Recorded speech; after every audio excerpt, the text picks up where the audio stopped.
గిటో నిన్నే గిటో ఏంది వచ్చేది రాకిట్లా పున్నాం కదా అయితే మీ చెల్లి వస్తుంది. రావద్దా మరి?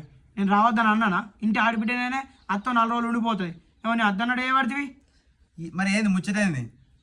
అత్తది రాకెట్ కట్టినాక ఓ 100 200 పెట్టు. కట్టినాక మళ్ళీ బొడ్డి 2 గంటల 2000 ఉన్నాయి తేపు 3000 ఉన్నాయి తేపు అంటే మంచిగా నేను ముందే చెప్తున్నా. మాట వరుసకు మా వదిన మంచిది అనుకునేటట్టు అయ్యో ఇంకా పిల్లకు 200 పెడుతున్నావా, 2-3 వేలు పెట్ట అంట. నువ్వు చిన్న నవ్వు గంతే.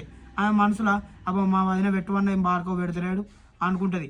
అంతేగాని నువ్వు ఆ ఒక్కరోజు కిరీటం ఏం పడిపోదు నీది.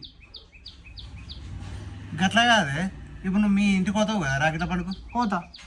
మరి మీ అన్నగారు గవ్వే 100-200 పెడితే అది నీ లెక్క కాదు. ఆడు బొద్దునంత చీరనో బంగారమో పెడతాడు అని ప్రేమ ఒకటి. అయినా నీకు గవ్వని ఎందుకు అనుకు ముచ్చడాడు ఇప్పుడు నీకు ఎందుకు?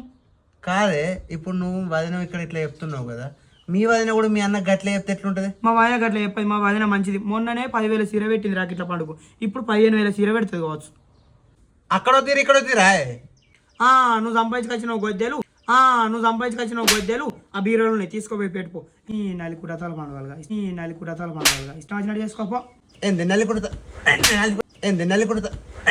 తలపడ ముండా ఏ చెవులో తుమ్మల పురుగు మెసినట్టు మెసుడు నీకు వీగానే వీకు నాకు పన్నోడిని మెసలకుండా ఎత్తున్నావు. నాకు లేత మరిని వీగనానే వీకే ఇంటికి మీ అవ్వగారంటి వీకే తుమ్మల పురుగా మెసినట్టు మెసులుతుంది చెవులో పండకుండా.